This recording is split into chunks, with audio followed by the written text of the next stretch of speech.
To the Lost World Museum, where we ask the provocative and important question. Excuse me, Mr. Monkey Man, where do we come from? Apes, aliens, or Adam? Today we're going to talk about early humans. What did they eat? When did they start eating meat? That's what we're going to talk about. By the way, you're going to want to stick to the end. Oh, that's so cliche in YouTube land. But at the end, I'm going to talk a little bit about the paleo diet as it relates to the two, count them, one, two different philosophies or way of looking at the evidence and seeing what early humans ate. What did Monkey Man eat? And what did Adam and Eve eat? Yes, we're going to look at it from a creationist standpoint and an evolutionary standpoint. So stand by. Here we go. Let's see first off if we can entice him. Oh, monkey, would you like some of this? Smell it. No? All right. Monkey doesn't seem too thrilled with that. What about this? Okay, we're live. Do something. That was his cue. Oh, there he goes. Okay, now react to the vegetables or to the fruits and whatnot. Okay, now he's excited. Oh, okay, I guess that's... show me how you really feel. So, my point is that Monkey here is very excited about this diet. Not so excited about this diet. And we're going to get into that in just a second. First off, though, we're going to talk about the evolutionary standpoint as far as the development of humankind. I'm just going to do a quick overview, and I'm going to talk about the diet in terms of millions of years, because that's how the evolutionary timetable of human development comes about, or, how they reckon it. So this right here is Australopithecus afarensis, which means that this was Lucy, okay? And very interesting. I wanted to find out what Lucy ate and how they came to that conclusion. Lucy is been determined or decided on that she is really the beginning focal point of human development, where we find simian or monkey and some human characteristics in the same skeleton. Now, whether it does or not, I'm not here to discuss or debate that. I'm just telling you that that's what scientists have concluded. Lucy, or Australopithecus, lived in various portions of Africa 4.4 million years ago to 1.4 million years ago.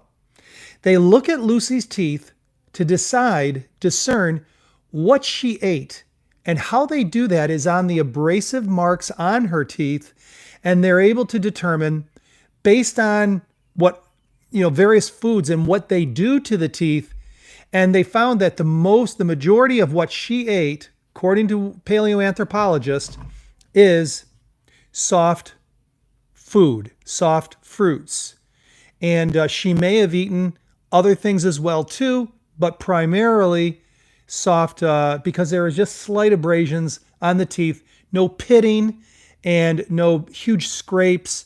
So she's not using her teeth to maybe gnaw on really hard roots or whatnot. So that's basically her diet.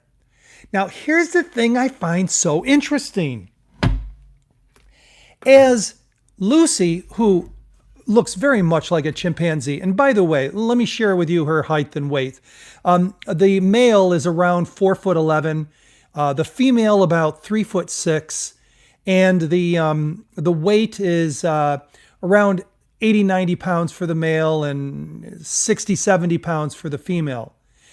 And just as an aside, okay, chimpanzees are like the exact height and pretty much the same weight as this little bad girl right here. I just find that I'm not making a case anything. I just want to point that out as just one piece of information, that the height and weight of a chimpanzee, a modern chimpanzee, is the same as Lucy. All right. Now, we understand what Lucy ate, okay? Who comes after Lucy? Well, the reason why I even had this presentation, because I found it, I don't know, it just came to me one day as I was thinking about how ancient man is depicted. And this is typical of the depiction. Now, they're fighting off a giant monkey, which is Gigantopithecus. But look at the monkey men and what they're doing. They're going to take him down and then they're going to eat him. We see this depicted in the museums, in movies, in textbooks. This is how they have surmised that ancient man at one point lived. Now, the interesting thing is that we, again, this is from the evolutionary standpoint, okay? We'll get to the creationist standpoint in just a minute. We ate fruit and roots and leaves and maybe a few insects. But then, at some point, we became a meat-crazed society. And not just meat-crazed, raw meat. I'm talking that was the entire diet, raw meat. When did that happen? Well, we look at Homohabilis. Homohabilis means handyman. And why was he called handyman? And I'm sorry I don't have a skull to represent him, at least today. We will in the future. But why was handyman called handyman? And when did he come on the evolutionary scene? Well, this isn't broke down enough, so I was going to use this, but he comes on the scene right around here, about 2.5 million years ago. Homo habilis does, okay? So for about 1 million years, Homo habilis was there, and Lucy was on her way out. Took her 1 million years with Homo habilis to be around to finally die off. This is the evolutionary narrative. 2.5 million years ago, Homo habilis was a meat-eating, became completely raw meat-eating mammal. Let's just call it that. Why? Now, if you, and I haven't read it, but I know that typically when something happens, like when an animal gets large or gets small, it's typically because of the environment. So here's what you're probably going to read. Forgive me, but this is fun. You guys, this may inspire you to do your own reading on the subject. And that is that the food supply started to diminish. And so they were forced to start experimenting with killing animals and eating meat. Maybe they had a carcass on the ground that they found, and then they started eating that. And they said, ooh, this tastes pretty good. Raw meat doesn't taste all that great. Now, some of you may like your steaks almost raw, but typically it's not the most tastiest thing. At least I don't think so. So 2.5 million years ago, okay? And then 1.5 million years ago, they are full on raw foodist meat. And what are the chimpanzees and the monkeys that come from a common ancestor some 7 to 14 million years ago, okay? What are they eating? They're eating fruit and roots and leaves. Why didn't they start eating a little bit of meat or a lot of meat if the environment was not providing enough of the food supply that they were normally used to? I think that's an interesting question, at least. Why did they? Why did monkeys continue eating fruit? And if the environment was impacted so that Homo habilis had no choice but to eat meat, and him being more intelligent than the monkey, why didn't he just knock the monkeys out of the trees and eat the fruit themselves if they were so smart? Do you know what I mean? And yet, they didn't, according to evolution. They started eating raw meat.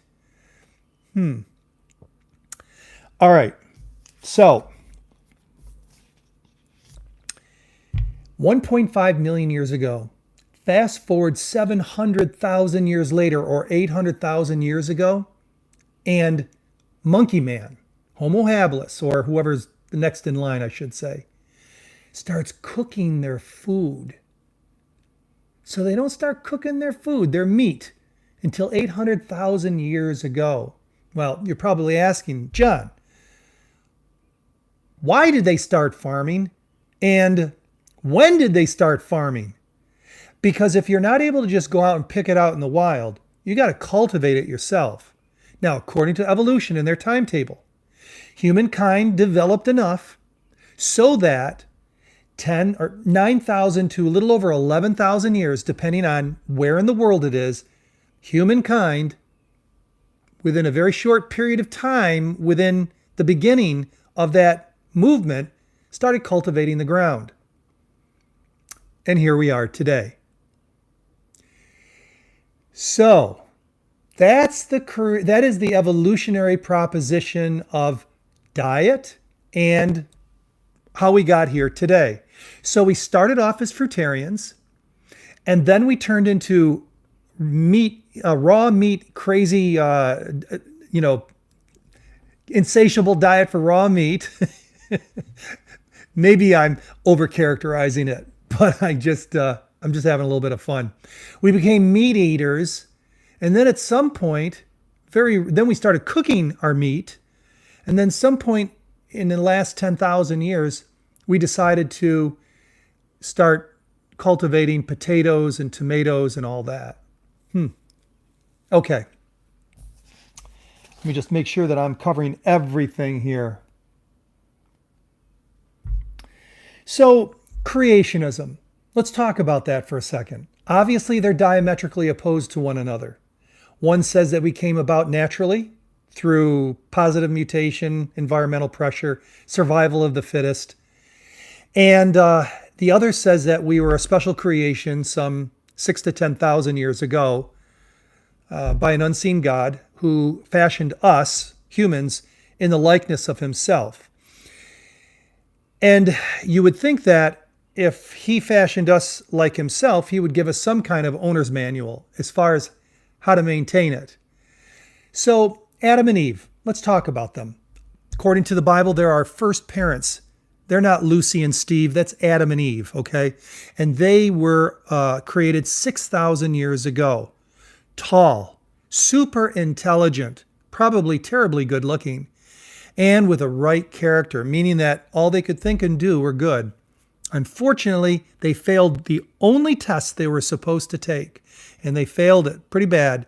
And as a result of that, they have now, or we inherited it from them, a bent or carnal or selfish nature. Now, what did they prescribe, or what did God say? Look, this is what you need to eat in order to be healthy. Now, these are perfect beings, okay? So in our perfection, genetically, environmentally, and morally, he said, I give you every seed-bearing plant on the face of the whole earth. Every tree that has fruit with seed in it will be yours for food. And to the beasts of the earth, now listen to this, and the birds of the sky, and all the creatures that move along the ground, everything that has breath in it, I give every green plant for food. You're probably going to say, well, what about the saber-toothed tiger? I mean, those teeth were made for chewing meat. And their digestive tracts on some of these animals are short for the purpose of digesting and taking the nutrients out as quickly as possible. Look, I don't have all the answers for that. And I understand that there's going to be objections. I get it.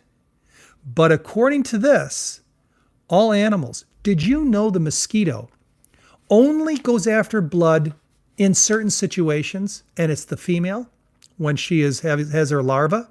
Other than that, mosquitoes, the male included, obtain their nutrients, you're not going to believe this, from fruit. They take it from fruit.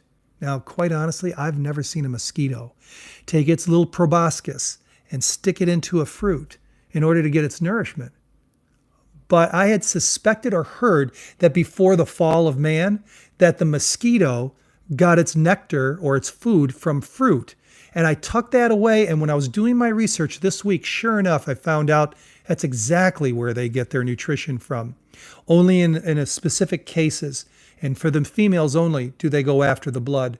But that doesn't necessarily mean that that's the way it was originally. Originally, it was a lot different than it is today. Okay, so and it was in Genesis 1, chapter 1, verse 29 I read. And then in chapter 2, verse 16, you are free to eat from any tree in the garden. Okay, so what's usually in a tree? Fruit. So again, and then it says, after the fall, the earth was cursed. That means that they had to go and start farming. Yes, they could still pick the fruit. It was still in abundance, but they had to start farming in order to produce vegetables. Vegetables were introduced into their diet at the time shortly after the fall. Why? Apparently, to till the ground in order to get your means, it's what we do today. We go to work, we till the ground, requires more and different nutrients, meaning that their fruitarian diet was fantastic in their unfallen state. But as soon as they fell and they had to till the ground, they had to include vegetables. So Adam and Eve's diet was fruits, vegetables, seeds, nuts, legumes, and did I leave anything out? And wheat, grains. Did I say grains? So they ate all of that. And they ate basically a whole plant-based vegan diet. Was there cannibalism before the flood? Was there meat eating before the flood? I wouldn't be surprised that there was, but not the bad guys. Okay, those that got destroyed in the flood were probably practicing all sorts of, things that were not good for oneself. Let's see if there's anything else. All right, after the flood, God told man to eat the clean meat, not the unclean. So they weren't going to put any lobster, shrimp, pork on the table. Cow, deer, anything with the cloven hoof, and chew the cud. Those were the animals that were allowed to eat. And there's two theories on this, why God did that. Number one, there isn't going to be too many fruit trees when the flood just took place. It's going to take time to bring back the ability to cultivate vegetables and also fruit. Okay, so number one, the Edenic or Adamic diet wasn't available to them to the degree that they had prior to the flood. So they were told to eat meat. There's another theory that says that God wanted to reduce the longevity for the sake of humankind, and that eating meat aided in that process, along with the environment, because the environment was just all messed up. Still today it is, even though it's pleasant, it wasn't like it was before the flood, where giantism was supported, longevity was supported. That all changed. So the environment changed, the soil changed, the quality of the food changed, and humankind's longevity after the flood plummeted within 6 generations. They went from being 900, 600, 400, 400, 200, 200, 175. Moses was 120. David was 70 or 80 years old. He talks about being 70 or 80 as the length of time for longevity. So I'm going to wrap this up. Oh, that's right. I promised you, did I not, that we were going to talk a little bit about the paleo diet. Now, I didn't know that much about the paleo diet. Maybe you've heard of it, maybe you haven't, but it's the caveman diet, okay? And the caveman diet looks something like this. Cavemen lived, a rude cave people with a diet of meat, protein, no refined foods, which is good. Fruits and vegetables, great. No grains. Why? Monkey Man didn't do grains. Monkey Man ate meat, protein, some vegetables later on when he started to farm, and fruit, water. The diet works. You bet it works. Why? When you give up Twinkies, okay, and you, even though, let's say you increase your diet quite a bit with meat, you're doing yourself a service if you're going to alter your diet and restrict it from certain types of foodstuffs. Anything that's refined, if you eliminated that out of your diet alone and just kept eating what you eat, but just more of the good stuff, you would lose weight without increasing your protein. And yes, you can live without getting your protein from meat. I remember when I was in the Navy, I had a young man who knew that I was heading in the direction of vegetarianism or some form of it. And he was a midshipman, which means he was going to go on to become an officer. So he really fancied himself as someone who really had a pretty good idea about nutrition and science. And he said that this is bad. It's bad. You can't be a vegetarian. That's bad.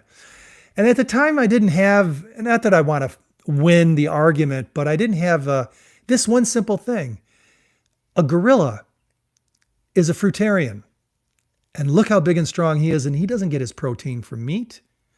So you can get your protein from other forms, and so does the gorilla. Now, the problem with the paleo diet is that it may not be really as sustainable as one would hope. The Atkins diet certainly is not sustainable. That is like pure, unadulterated protein. And you eat it and eat it and eat it, and you lose weight like crazy. But when you get off of it, man, it's like you gain the weight back and maybe a little some. And then you get back on it, you lose all that weight while you're just shoving bacon and meat and hamburgers into your mouth. Does it work? Sure it does. Is it sustainable? No. Is it healthy? No. You do lose the weight, and that's a good thing. So the paleo diet has no grains, no rice, brown rice, by the way, stuff that digests slowly, no bread, whole wheat, the real whole wheat, so that it digests slowly and releases the natural sugars and fiber and nutrients into your bloodstream. All right, let's talk about the blue zones. I didn't tell you this in the very beginning. What do the blue zones tell us? Well, the paleo diet tells us that it can work to a degree, but actually grains is a good thing for you. And we know that because the Adam diet, let's just call it, includes that. So it's missing one important component. But with American diet, the way we eat, the paleo diet wins in regards to that versus the American diet.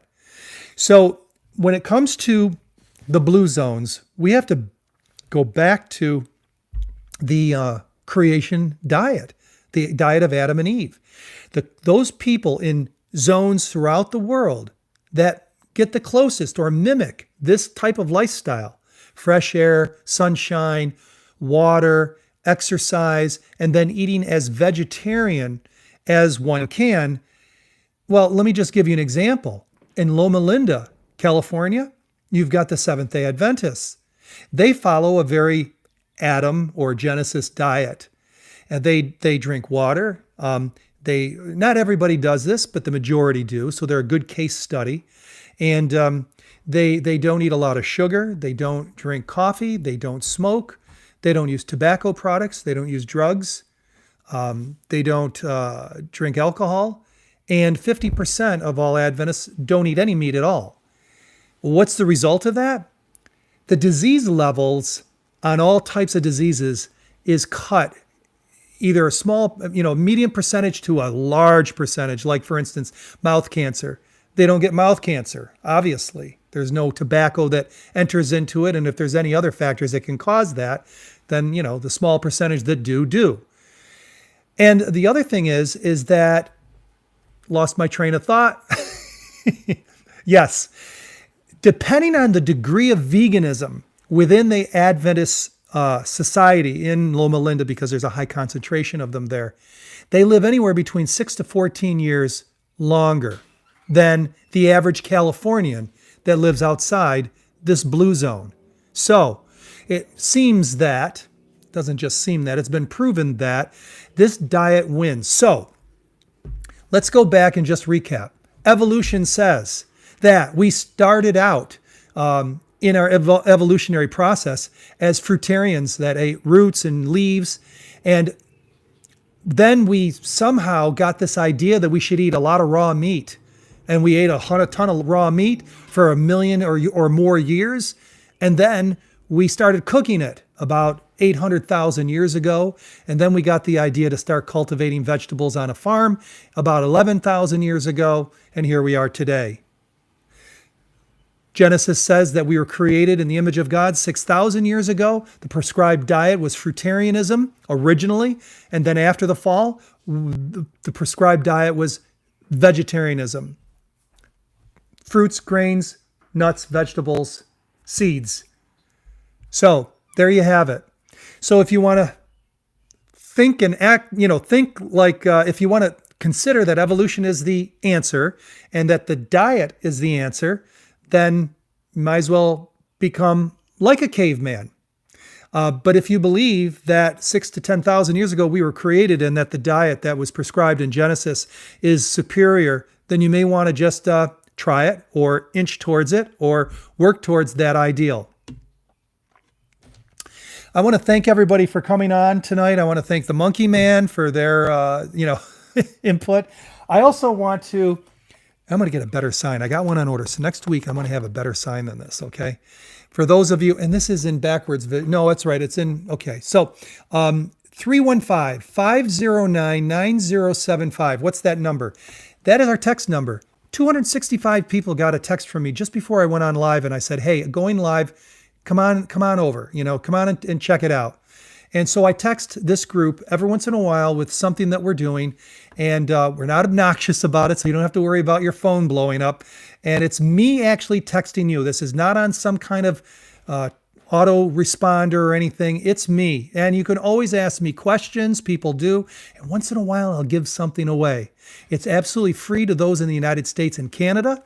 And all you got to do is just text that number and say, hey, John. And I'll say back, hey, Mary, hey, Bob, welcome to the museum text group. All right. So that's my advertisement. Next week, we're going to, we have a video that just, it's a short, but it just keeps going and going and going and going. And I'm going to show you what the subject is. And we're going to go through this. We're going to, not through it, but we're going to dive deep into this. And it's this, the Book of Enoch. Or Enoch. You're not going to want to miss this. For 2 years when I was on TikTok doing lives, everyone used to say, the Book of Enoch, the Book of Enoch. Did you read the Book of Enoch? Oh, it's in the Book of Enoch. Oh, and I'm like going, that's it. After 2 years of hearing everyone going on and on and on about this book, I bought this book. I read it. I took 4 pages of notes, and I am going to share those thoughts with you next week live here on YouTube. Thank you very much, guys. I really appreciate the fact that you were here, and always ask the question, where did we come from? Apes, aliens, or Adam? You guys have a wonderful day, evening, or night, and we'll see you next time.